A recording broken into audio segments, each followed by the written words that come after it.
সংযোজন হোৱা মোৰ বিভাগীয় বন্ধু তিয়কৰ নিবাসী তথা বৰ্তমান যোৰহাট কোষাগাৰৰ কৰ্মচাৰী শ্ৰীযুত অৰূপজ্যোতি হাজৰিকাক আমি আজি এইখন আলোচনা চক্ৰ উদ্বোধন কৰিবলৈ মাতিছিলোঁ।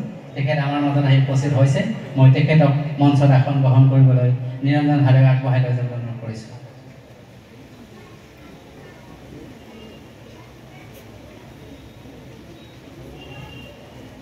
আমি এতিয়া আমাৰ অতিথিসকলক আমাৰ আয়োজক সমিতিৰ তৰফৰ পৰা আদৰণি জনাবলৈ মই আগবাঢ়িছোঁ। গতিকে মই প্ৰথমে আমাৰ আজিৰ সঞ্চালক ডক্টৰ প্ৰিয় চলক ডাঙৰীয়াক এখনি ফুলাম গামোচাৰে আদৰণি জনাবলৈ অনুৰোধ কৰিছোঁ।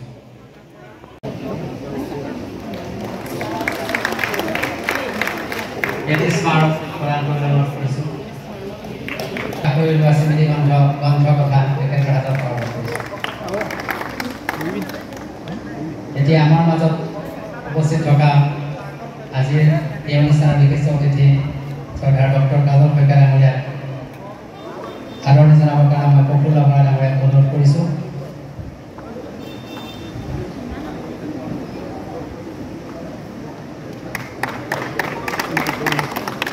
তেখেতক স্মাৰক প্ৰদান কৰিবলৈ অনুৰোধ কৰিছোঁ। এখানে গোলাম গামোচা তেখেতক আদৰণি জনাব।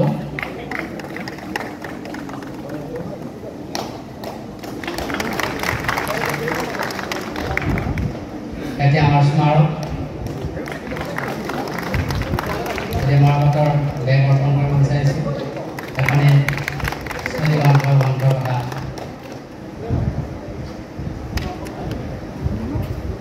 আজিৰ এই আলোচনা চক্ৰ উন্মোচন কৰিবৰ কাৰণে আমি আমন্ত্ৰণ কৰিছিলোঁ অৰূপজ্যোতি হাজৰিকা ডাঙৰীয়া। মই তেখেতক আদৰণি জনাবৰ কাৰণে প্ৰাঞ্চলিকা হাজৰিকাক অনুৰোধ কৰিছোঁ। তেখেতক এখানে ফুলাম গাম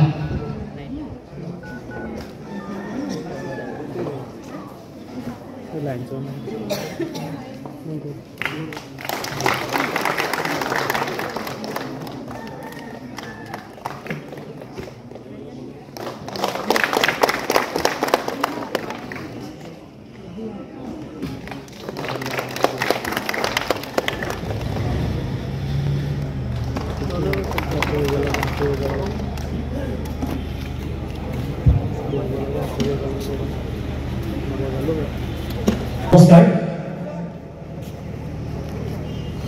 দেৰগাঁৱৰ প্ৰথম যি গ্ৰন্থোৎসৱ অনুষ্ঠিত হৈছে, এই অনুষ্ঠিত সদনৰ সন্মানীয় সঞ্চালক ডাঙৰীয়া, মুখ্য বক্তা নিতুমণি পাইকা ডাঙৰীয়া, সন্মানীয় অতিথি কাজল শইকীয়া ডাঙৰীয়া, মোৰ সন্মুখত উপস্থিত আটাইতকৈ মৰমৰ ছাত্ৰ ছাত্ৰীসকল, দাদাসকল, ককাইদেউসকল, কন্যাসকল আৰু সাংবাদিক বন্ধুসকল, এতিয়া আমাক যি দায়িত্ব অৰ্পণ কৰিছিলে সঁচাকৈ এটা গভীৰ দায়িত্ব। মোৰ সন্মুখত যিসকল বিশেষ ব্যক্তি বহি আছে তেখেতসকলক আচলতে ক'বলৈ অকণমান ভয় লাগিছে বুলি এইটো কাৰণে কৈছোঁ, কাৰণ আমি উঠি অহা প্ৰজন্মৰ বিশেষকৈ গ্ৰন্থক কেনেকৈ মানুহৰ মাজত আগবঢ়াই লৈ যাব পাৰি সেই বিষয়ত কাম কৰি থকা এজন। যেতিয়া এই আশ্ৰয়ৰ সংগঠনটোৱে আমাক এই দায়িত্ব অৰ্পণ কৰিছে, আমি মূৰ পাতি লৈছোঁ আৰু আমি উদ্বোধনী ভাষণ ক'বলৈ আগবাঢ়িছোঁ। এতিয়া মই দেৰগাঁৱলৈ আহি এটা কথাই প্ৰথমতে অনুভৱ কৰিছোঁ যে দেৰগাঁও সঁচাকৈ ভাল পাওঁ। ঘূৰি যাওঁতে কিন্তু মই কাকদোনাৰ ভৰালি লগত লৈ যাম। গতিকে দেৰগাঁও ইয়াৰ পৰা গুৰু লৈ যাম। গতিকে এটা গ্ৰাম্য অৰ্থনীতি কেন্দ্ৰিক অঞ্চল, সেই অঞ্চলত এই যি গ্ৰন্থমেলা আয়োজন কৰিছে সঁচাকৈ আমি ভাল পাইছোঁ। আৰু বিশেষকৈ এটা কথা ক'ব লাগিব, এই আশ্ৰয় নামৰ যিটো অনুষ্ঠানে এই প্ৰথমবাৰৰ বাবে গ্ৰন্থমেলা আয়োজন কৰিছে, তেখেতসকলক মোৰ ফালৰ পৰা আন্তৰিক শুভেচ্ছা জ্ঞাপন কৰিছোঁ। প্ৰথমতে মই তেখেতসকলক আন্তৰিক শুভেচ্ছা জ্ঞাপন কৰিছোঁ। এতিয়া আমি আজি যিটো বিষয় আছে যে গ্ৰন্থৰ অধ্যয়নৰ যোগেদি জীৱনশৈলী, আপোনালোকে হয়তো আজি কিছুদিন ধৰি লক্ষ্য কৰি আছে যে আমি জুবিন গাৰ্গ কেন্দ্ৰিক আৱেগত আমি পঢ়ি আছোঁ। সকলোৱে আমাক বিচাৰ লাগে জাষ্টিছ ফৰ জুবিন, এই কথাবিলাকত আমি সকলো ম্ৰিয়মান হৈ আছোঁ, হয় নহয়?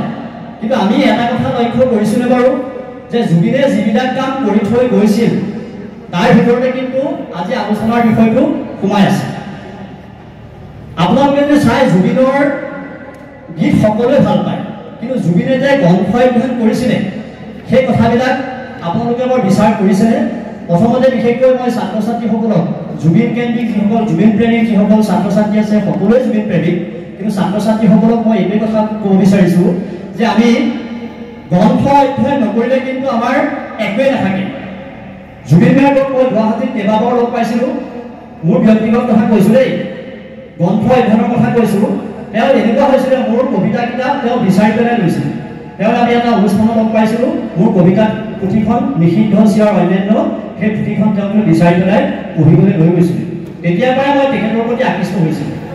গতিকে আৰু কেতিয়াবা বিতৰ্কো আমি শুনিবলৈ পাইছোঁ, যেতিয়া জুবিনে কৈছিলে যে ফেচবুকত পাইছিলোঁ যে মই বহুত সময় বাহিৰা কিতাপ পঢ়োঁ, কিন্তু তেতিয়াও মানুহে তেওঁক উচ্চ তাচিত কৰিছিল। আচলতে এতিয়াহে গম পাইছে জুবিনে প্ৰকৃততে কি, জুবিনে কি কৰিছিলে সেই কথাষাৰ এতিয়াহে ওলাইছে। বাৰু যি কি নহওক, আমি এতিয়া গ্ৰন্থ অধ্যয়নৰ কথালৈ যদি আমি গুচি যাওঁ আৰু জীৱনশৈলী কেনেকৈ আমি পাৰ কৰিব পাৰিম সেই কথাবিলাক আমাৰ আলোচক মহোদয় আছে, সঞ্চালক মহোদয় আছে, বিশিষ্ট অতিথিসকল আছে, সকলোৱে অংশগ্ৰহণ কৰিব। কিন্তু তাৰ প্ৰাকখনত আমি এটা কথা ক'ব লাগিব যে আমি যদি চাওঁ বিশ্বৰ আটাইতকৈ ধনী ব্যক্তিজনৰ কিন্তু 10-12 ঘণ্টা কিতাপ পঢ়ে। বুজি পাইছেনে? যে বিশ্বৰ আটাইতকৈ ধনী মানুহজনেও কিন্তু 10-12 ঘণ্টা কিতাপ পঢ়ে। আমিতো কিমান কৰিছোঁ আমি নাজানো। আমি আমাৰ দিনত আমি কি কৰিছিলোঁ, বিচনাৰ মূৰ কিতাপত আমি সাধু কিতাপ পঢ়িছিলোঁ, বিস্ময়খন লুকুৱাই পঢ়িছিলোঁ, ৰহস্যখন লুকুৱাই পঢ়িছিলোঁ।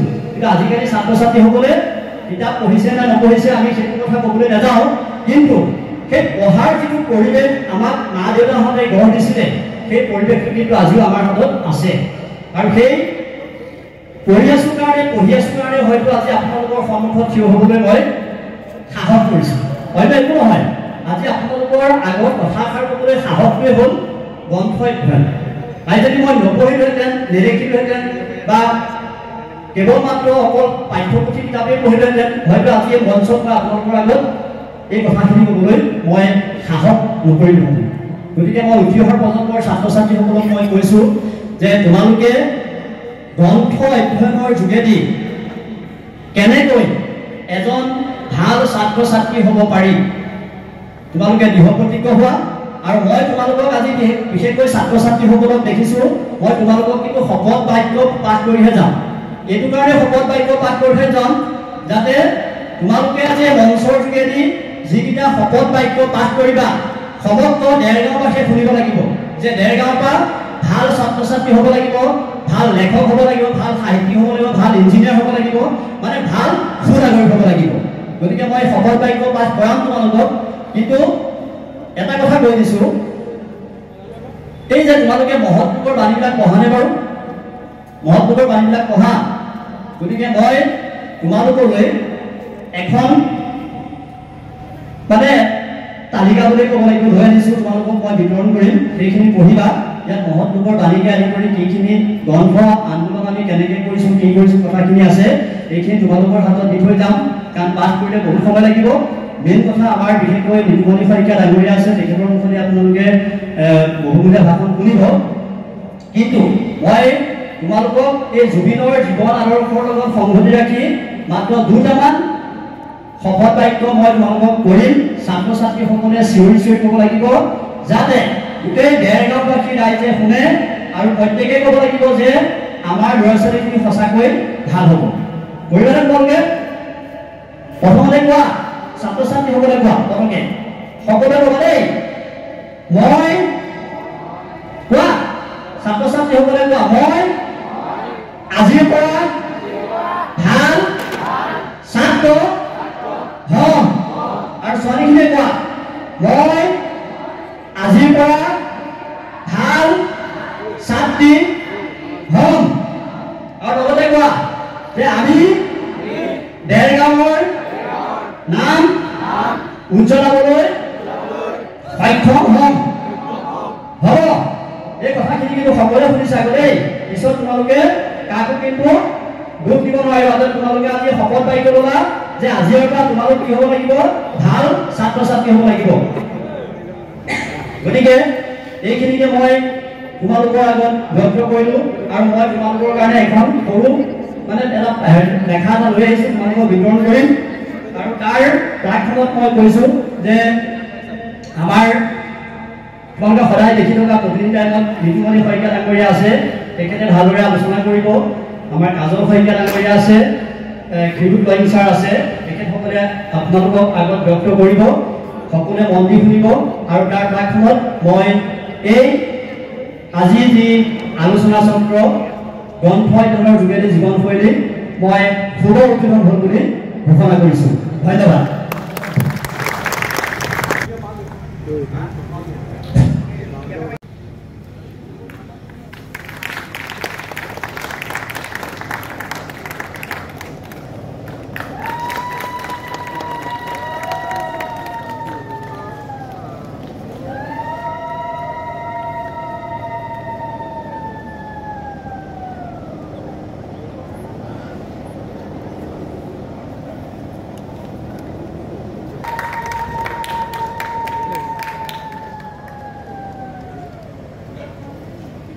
আমি দুয়োগৰাকী লেখকক শুভেচ্ছা আৰু ধন্যবাদ জ্ঞাপন কৰিছোঁ